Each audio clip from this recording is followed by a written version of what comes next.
Hey, what's up, everybody? Video 44 coming at you with another video. All right, so the score was 116-106. The Lakers got the victory at home against the Philadelphia 76ers.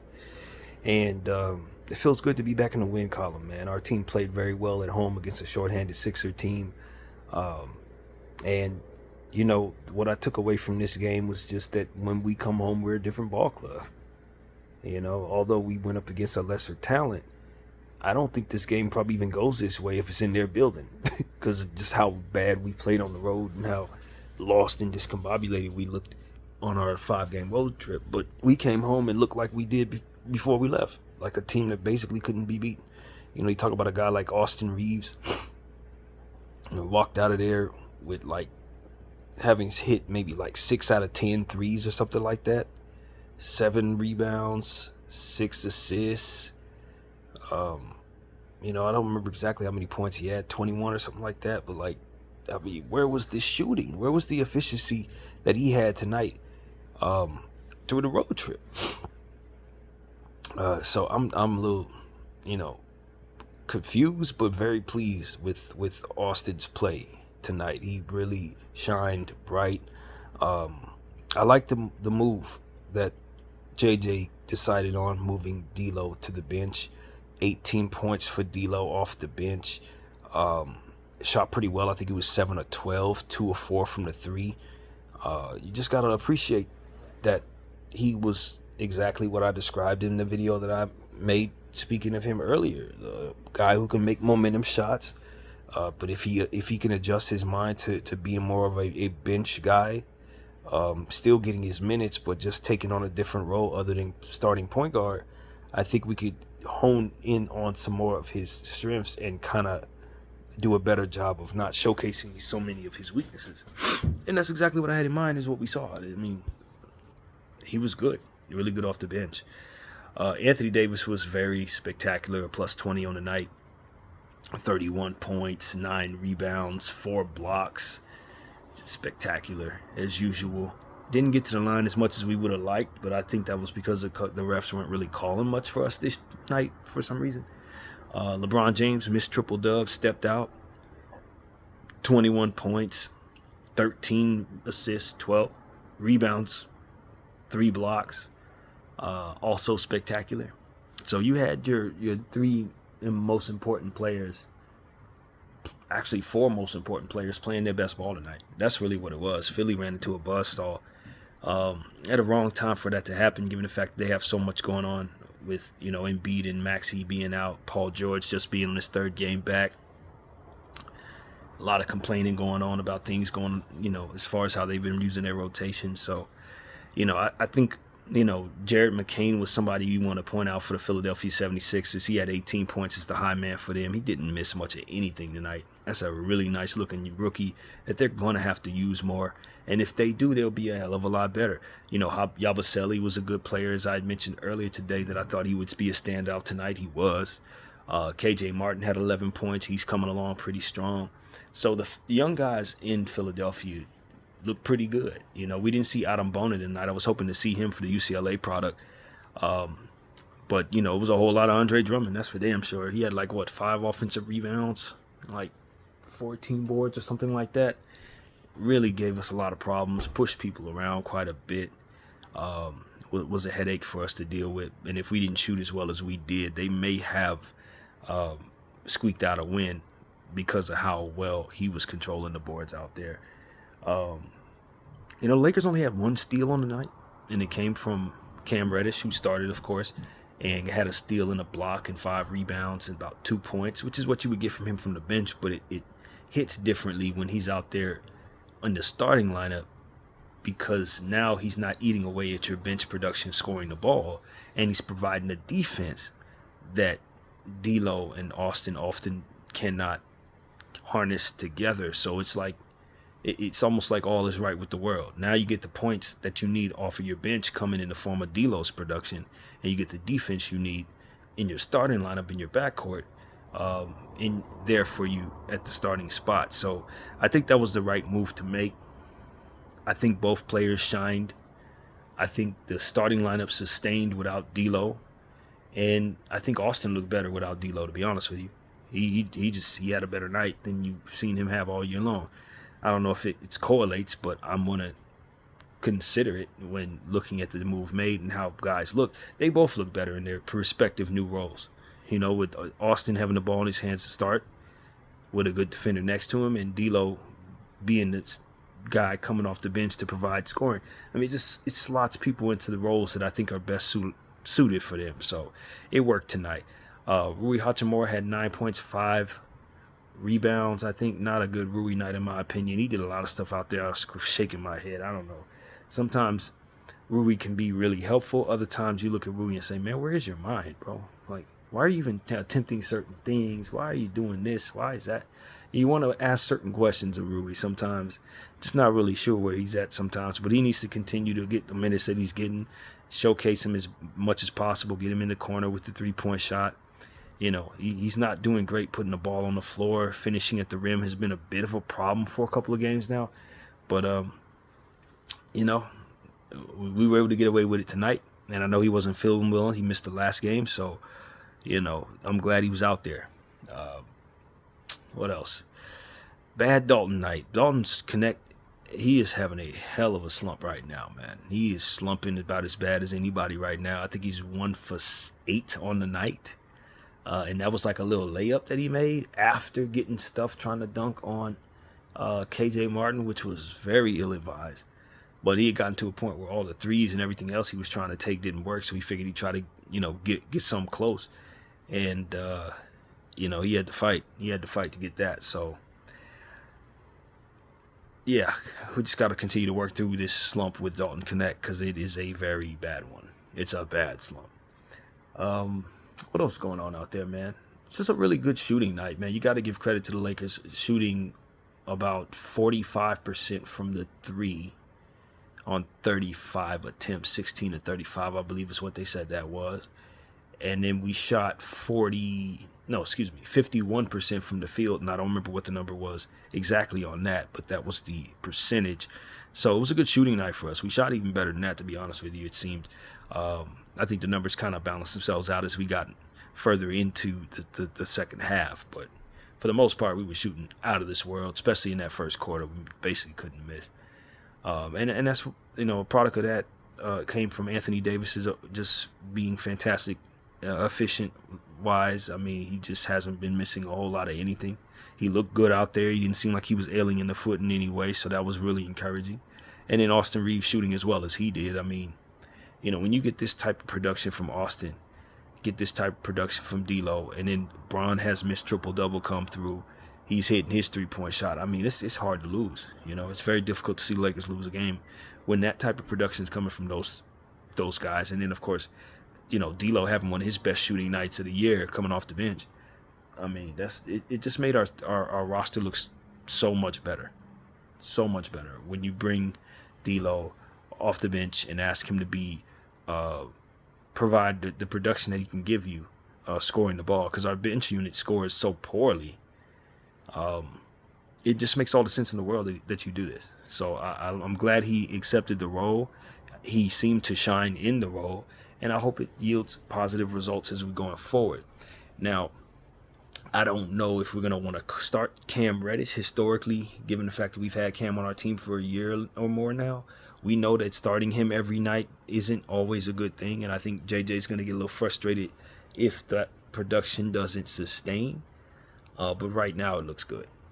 It looks good right now, so I think we can get away with it for a little bit.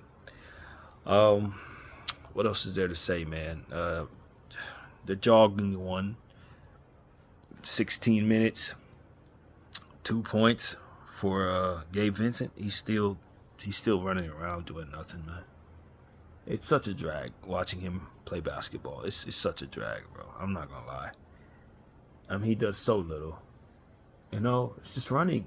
It's running. And I don't need that from him, as I said. You know, I watched Max Christie sit on that sideline getting no minutes tonight, and I really found myself a bit frustrated with that. I know Max hasn't looked very good. In fact, he's looked pretty bad, in my opinion. But benching him to the point where he's not getting any minutes is the exact same thing that Darvin did that made it so that we couldn't get the most out of him now.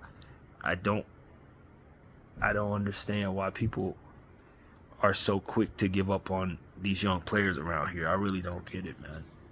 I don't get it. But I'll tell you this. We got away with it tonight because everybody looked pretty good in the way their roles slotted. But Max Christie most definitely should not be getting a bagel, man. Or rather, garbage time minutes next to Bronny. That's not what we paid this man $34 million or whatever it was for. 4 years with a player option. Absolutely not. So, I don't know where this thing is headed with Max Christie, but I can tell you I'm not feeling how that's going. I don't like that. But, yeah, those are the only two things I really had to complain about was Max Christie not getting any minutes and Gabe Vincent running around for 16 minutes doing absolutely and utterly nothing per freaking usual. I just want those minutes that's going to Gabe to go to Max. I don't think I'm asking too much when I say that. If it ain't going to go to Max, then give him to Bronny. If you're not going to give him to Bronny, then give him to Max Lewis since he was out there, or Jalen Hood-Schifino since y'all brought him up. Give him those minutes to guys who can actually improve. Because if I'm going to watch somebody jog back and forth, let it be somebody who I know can learn from what's going on the floor while that's happening. So that's my thing. I'm so very hopeful that we can incorporate Gabe Vincent into whatever trade we make. Whatever trade it is, just make sure he's a part of it, man. Seriously. That must happen. That must take place. So, yeah, man, other than that, I thought we played good, man. We played like the Lakers 2024, 2025 at home, which seems to be a perfect basketball club. You know what I mean? We can't lose at home. We're the best team in the league if every game's is in our building. So that's really what I took from it, man. I don't think I'm going to find myself getting too high in regards to this game because it's just... At this point, we're establishing ourselves as a really good home team. And as far as I could tell, that's not a great thing. I mean, you definitely want to take care of your home crib, but if you can never win on the road and your game doesn't travel, then it's going to balance out to you being basically out of the playoffs any damn way. So, I'm not a fan of front-running teams. That's what it really comes down to. I don't like front-runners. You love it when you're rooting for you. You disappear when the crowd's not behind you. Don't let that be our identity, man. Because that's kind of how this is shaping up early. But, it is what it is, man. I'm pleased with the win. I know who we played against tonight. No Joel Embiid. No Tyrese Maxey. Kyle Lowry ran around for 1 million minutes out there tonight in Philadelphia. We talked so much about the Philadelphia over the last 24 hours, so y'all know how I feel about how they're getting down. But we did see young players play for them, and I think that's a step in the right direction for things on their side. And as far as we're concerned, we're just happy to get wins where we can. We know what type of problems we have, but the adjustments coach made tonight, they worked against this particular undersized ball club, and we have another test coming up very soon against I believe the Toronto Raptors are coming up in a day or so, 2 days. So we'll see how we look against them, and then we'll see Memphis.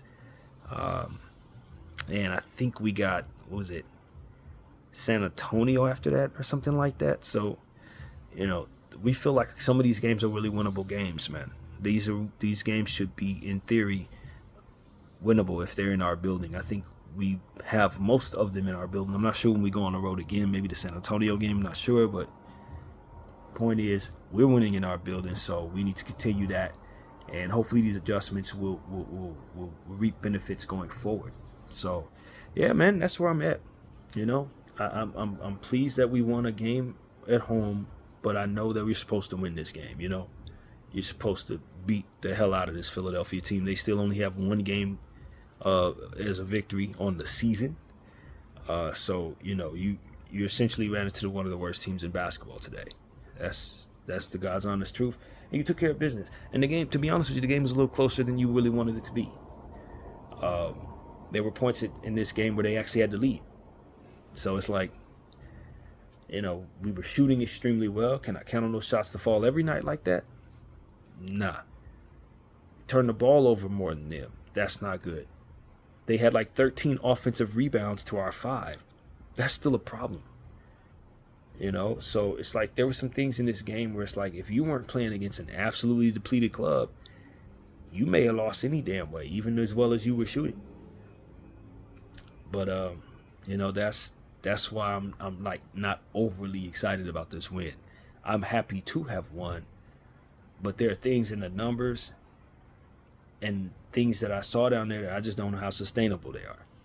You know, how is D'Lo going to play well off the bench every night? Is Cam Reddish going to play well in the starting lineup every night? Are we planning on benching Max permanently? Like, I just don't know how much of this is good when we run up against decent teams. You know what I mean? I'm not sure. You know, obviously I can expect this from AD. Bron's been a bit inconsistent, but he had a huge night tonight. Love that. You know, Austin hit damn near every shot. Can I count on that every night? I mean, it's almost like when you're dealing with ebbs and flows, and you have a really good evening, and you know that the chances of you having a very poor evening are right around the corner because that's how the flows go. So it's like, how happy do I get when I beat a bad team shooting perfect? Doing things that I don't think really work too often. You know what I mean? So that's kind of how I'm looking at this one. I enjoyed it. I'm happy I won, but I'm just a little skeptical about all of this given how poorly we looked on the road.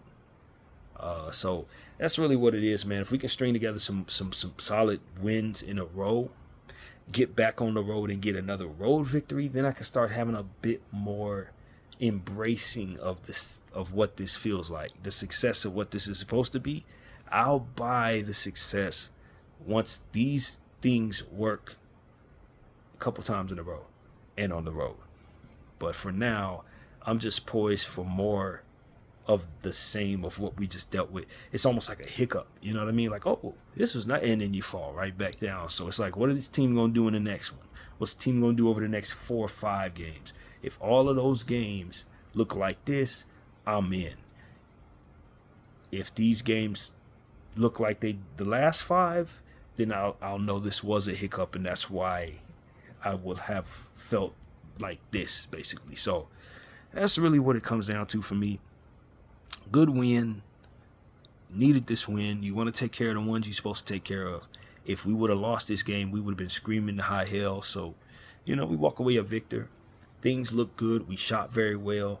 Our defense could be better. I thought our transition defense was a bit better tonight. It was a physical game. I think some guys got banged up a little bit.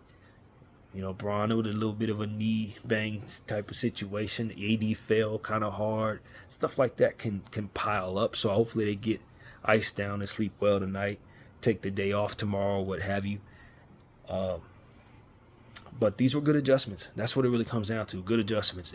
D'Lo reacted very well coming off the bench. We got the scoring we needed off of the bench, which I think is essential. We got the defense we need in the starting lineup with Cam that looked good. And, you know, I think we found something that worked. So hopefully it continues to. And get Max Christie some minutes, man. Develop my young guys. JJ, if you want to win this BDF 44 over, you're not going to be benching my young guys too much. They need those minutes. They need those reps. And so if I'm going to give the game ball to anybody tonight, I think I'll probably give it to the King, man, even though AD was a plus 20, had 31 points, 9 rebounds. At the end of the day, the man had triple-double with 3 blocks at 40 years of age.